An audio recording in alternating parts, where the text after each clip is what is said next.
Hey,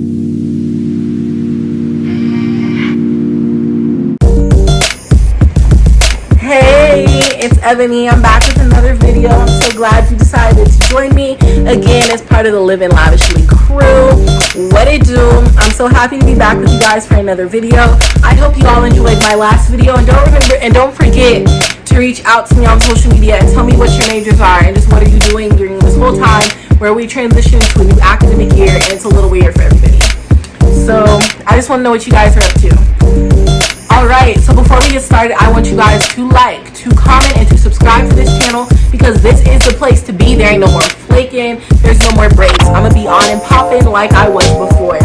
So that is the gist of it. So in today's video, as you guys already know, that was another part, well, that actually wasn't part of my back to school series. So you guys know that I was doing a back to school series before I left and had that big break because I had done my back to school clothing haul, which I never finished. I'm so sorry about that. But I did do that, and part of the back to school series I'm going to do is my advice to high school seniors, because a lot of people have been asking, like, girl, you were really successful as a senior, like, what should I do? Like, I need some advice. Like, what do I do? So I decided to make this video just for you guys. Just for you guys.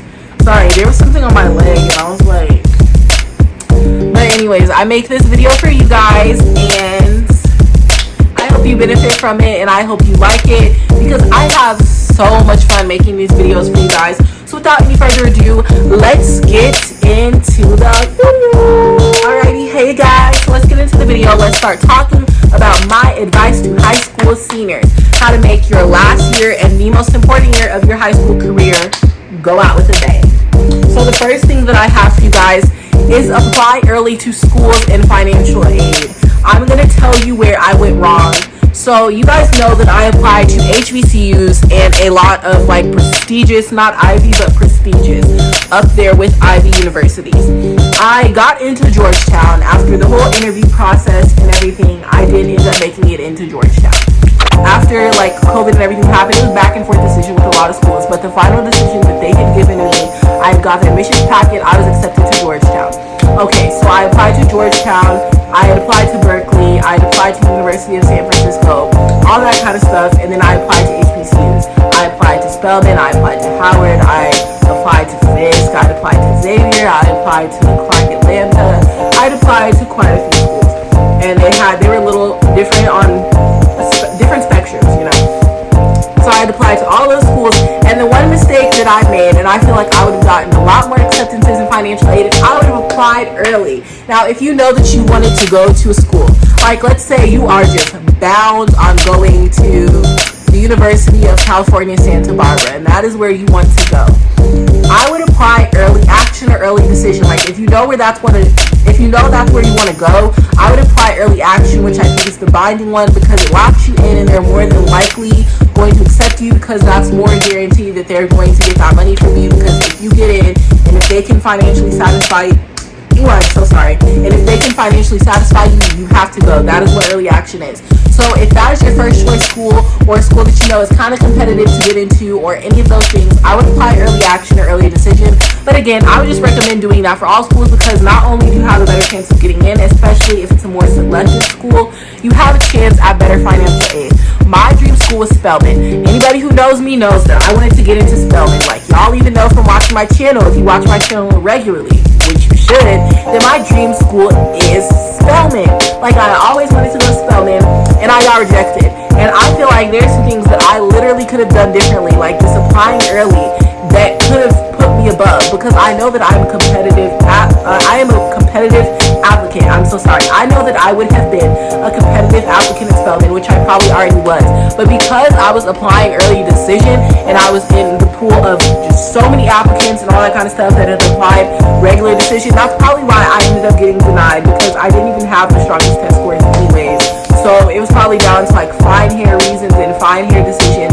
And it's not worth not getting into your dream school when you could be accepted and all you have to do is put in a little more effort to have that application packet done a little earlier, because I don't know what it's going to be like this year with Corona and all that stuff going on.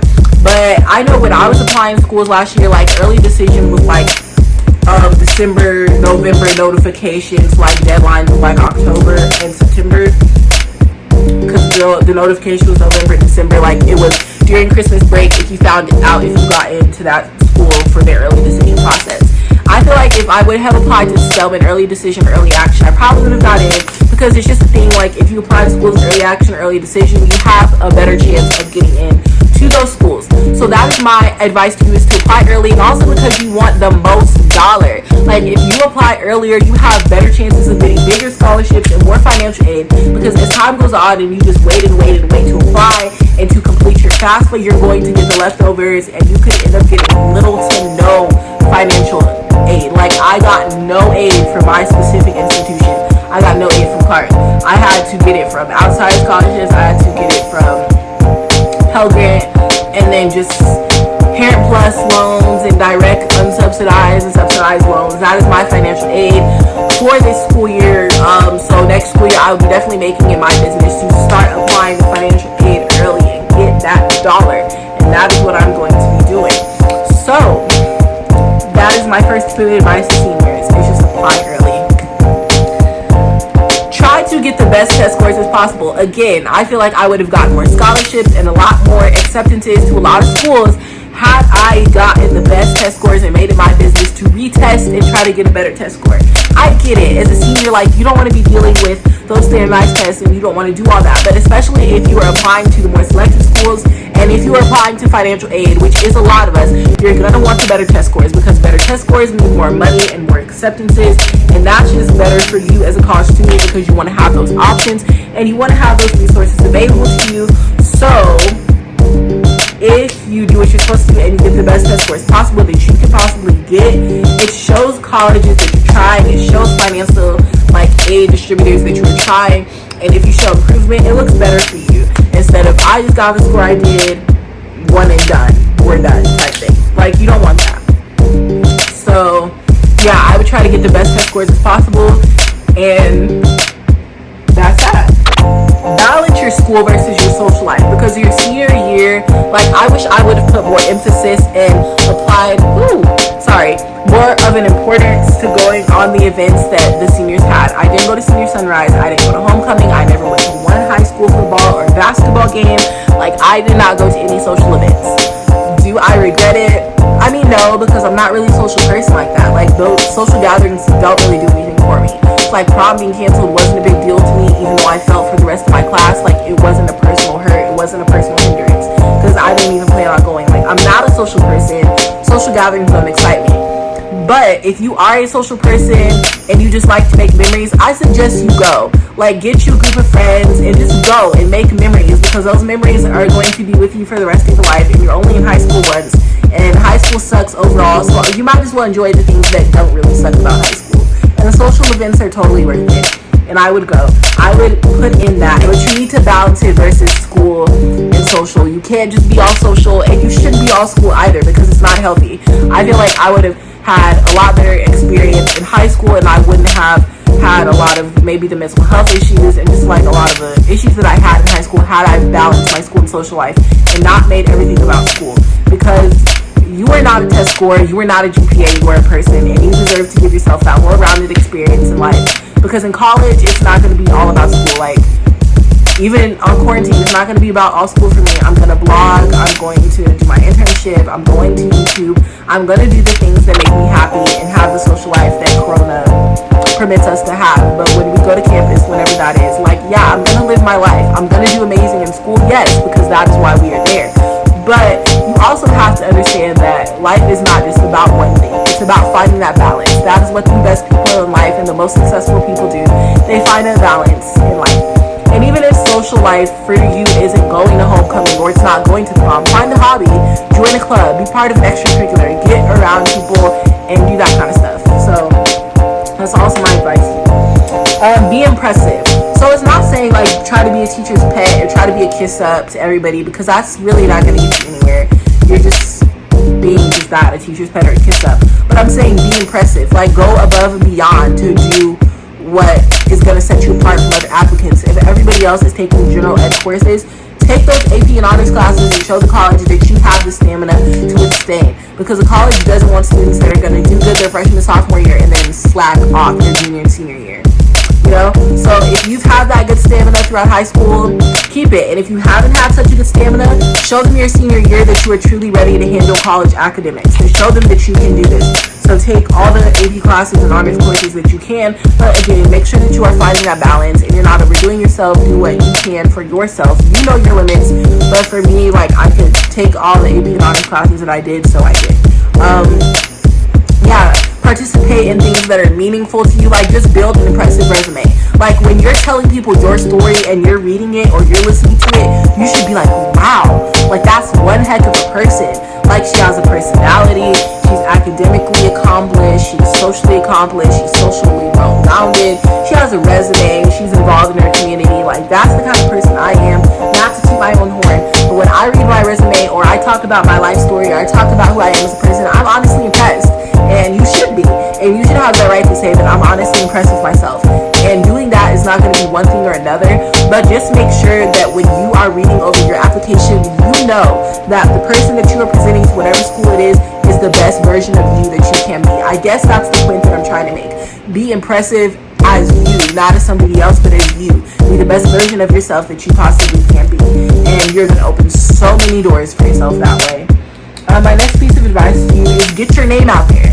Because, you know, when you go, and what I mean by that is when they have college fairs, if they do this year, considering the corona situation, if they have college fairs, get your name out there.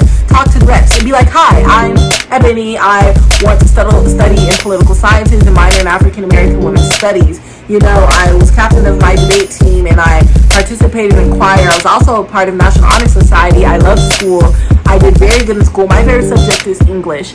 I'd like to know a little more about your university. Like, make those recruiters remember you. Because when they go back to the office of admissions, they're going to be like, yeah, I met this person at the college fair, like so-and-so. If they submit an application, make sure to put, like, a second look at it. Like, really consider that application and take them seriously. Like, make them know your name. Get your name out there, because that's going to help you not even just getting into the colleges, but with financial opportunities. And if they can't help you out and accept you to the college, they can put word out there to other recruiters and other colleges. They can do those things for you. So I would just make sure to get your name out there and make people know who you are, because that was a tactic that definitely helped me when I was getting a lot of the stuff that I was getting and the accomplishments that I had in school. My next one is network. So, like, whatever field you want to be with, network with people that are in the fields now. It may seem far off, like, yeah, we're not even in college yet, like, we haven't even got our degree or everything, like, but network, because these are going to be the people that help guide you through the programs that you need to in college. They're going to help you to be able to participate in those programs that you need to participate in college to be the most successful and competitive candidate out there in the workforce. They're going to help you connect to future jobs, and they are just going to help you develop and grow as a person. So network with like-minded people to yourself. Don't ditch as a senior. Like, it's your last year, and I know everybody has senioritis. I even ditched as a senior, and I wish I wouldn't have, because honestly, every single day counts as a senior. Like, you need to make sure that your grades are always the best that they can be, and honestly, you don't have time to ditch as a senior. Like, there's always something you could be doing to prepare yourself for the wide world of college, because college within itself is a wide world. You need to make sure that your college essay is the best that it can be, because it can always be better. You need to make sure that you are looking out for opportunities to help build your resume. You need to make sure that you are networking, making sure that your grades are on point, making sure that you're developing relationships with your teachers so that you can have letters of recommendation, because those are going to go a long way on your application too. I feel like a lot of the opportunities, resources, and acceptances that I got from a lot of programs and schools were because of the letters of recommendations that my teachers wrote me. I probably wouldn't have the opportunities if if they had not written me those letters.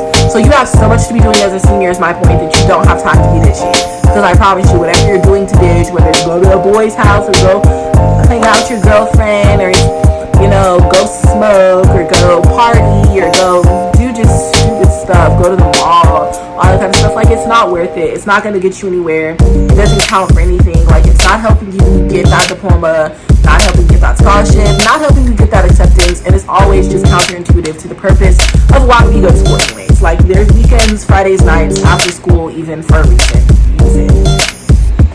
Get involved. And that doesn't even just mean in your school. Just get involved in your community. Start getting your feet wet in whatever career field that you want.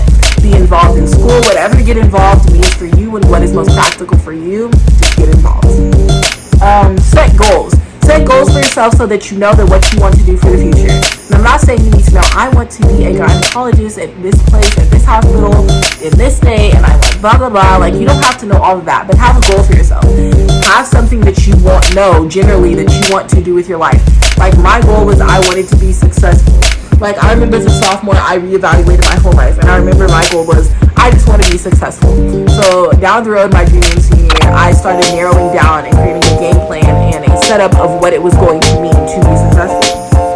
So that is what I advise you guys to do. Set goals. If it's getting into Harvard is your goal, set those goals so that every day that you're going into senior year, you feel like you have something to work for. Because I know it sounds silly and I know it sounds corny and all that kind of stuff, but it's true. If you have something to work for, if you have a prize that you're chasing, 9 times out of 10, you are going to work harder and you are going to do better than people who are just working mindlessly. It's going to make senior year feel that much purposeful, because I know a lot of people that ditch and get the senioritis, but if you have goals and you have something that you are actively working towards, it won't feel like that, and you won't have those problems that a lot of people that don't have set goals have. So the next one is write the best essay possible. Like, okay, college admissions officers get tired of reading applications because they read your name, your address, your GPA, what you did in high school, what classes you took. Like, give them something to remember your name, because when they're presenting you to the admissions committee, when your admissions officer is submitting you to the admissions committee, give them something to talk about. Give them something to say about you as a person. Tell your story. Tell them about who you are. Tell them about your personality. Give them a reason to pick you. Give them a reason to think you are more than the test score, more than an application number 265. Like, give them a reason to remember your name.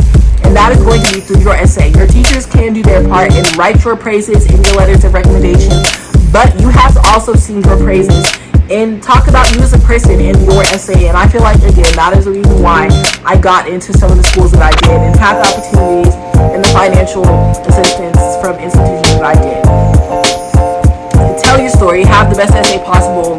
It helps. And stay organized your senior year. Like, that's kind of, it speaks for itself. It's pretty much straightforward. It's direct. Be organized. Like, know when you have to do what. If you have work, if you have extracurriculars, if you have school, just balance everything and stay organized and stay on top of it, because senior year you can't afford to miss a beat. Well, guys, with that being said, I'm so glad you guys decided to watch my video, and I'm so glad that you guys decided to join me in yet another video on the Living Lavishly crew. We are queens over here, period. So, with that being said, I hope you guys liked my video. I need you to like, to comment, and subscribe, period. I will see you guys in the next video.